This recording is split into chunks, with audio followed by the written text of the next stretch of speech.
Yeah, and if we still got more, we'll definitely come back and give you some more. Okay. Moccasin Mobile. It's 1 a.m. in downtown Whitehorse. There have been 50 calls since the shift started. This is one of them. Try to find them. Sometimes, yeah. Or, they're somewhat out of it and they don't really remember calling us, or they just kind of don't really care, or they care but they don't. We do see peaks for sure when there's losses, people using more heavily their drug of choice, whether it be alcohol or drugs or a combination of the two. About that 75% people that we interact with are intoxicated, maybe more, but some of them you can't tell sometimes too, right? So it's hard. They said they were walking over here, Mickey? Temperatures are below zero tonight, and they are expected to drop even lower. Phil, Harry, and Mickey Conlon are trying to reach as many people as possible before their night is over. How are you? I'm doing okay. Plugging along, just out ripping around. These are the types of services the outreach van offers. Sometimes it's a harm reduction kit, a hot meal, a pair of socks, or simply someone to talk to. This is done yet. Is this good to go?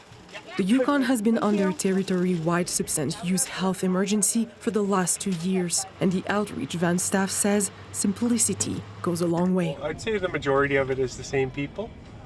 Probably 90%, eh, Mickey? A lot of the people that use our service, just in this last few months, we've lost, I think, 3 or 4 people that regularly accessed our services, so if not more.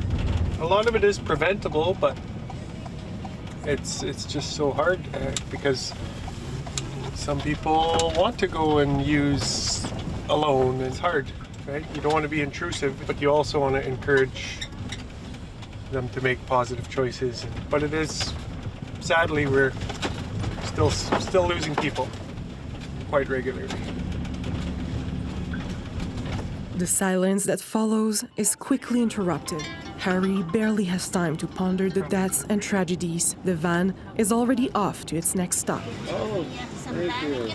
Wow, I appreciate it. Yeah. This is one of the regulars. He is known as Bingo Hall Ben. People are getting desperate, and now with the surge of drugs that has flooded this town, the overdoses in the community, it's surreal. I honestly can't even believe it. There's friends of mine that I'm still coming to terms with. I'll never see again.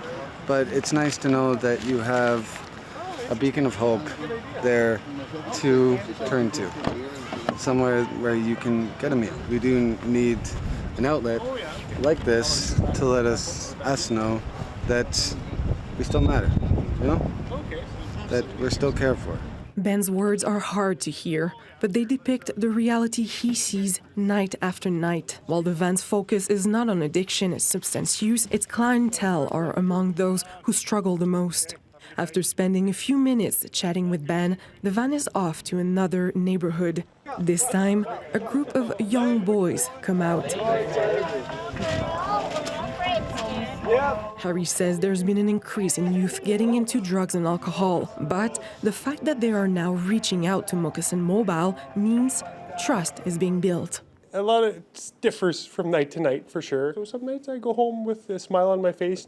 There are also some nights when, everybody's struggling and dealing with trauma and issues, and you try and support them as best you can and encourage them that there is a light at the end of the tunnel. But it's hard some nights to see that pain and hurt. It hurts, right?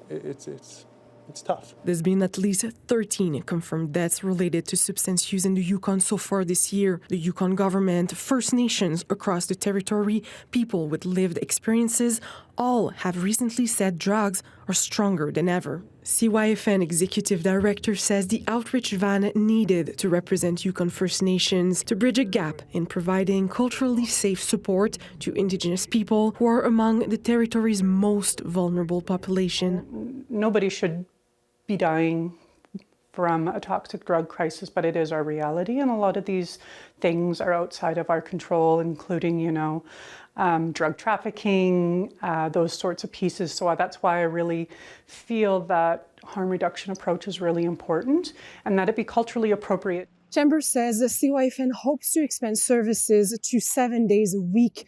There's no doubt that the need is there. The night I spent with Mobile Moccasin revealed a vast demographic of clients.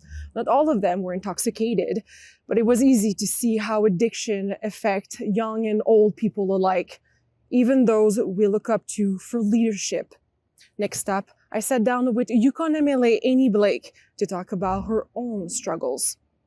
Virginie, CBC News, Whitehorse.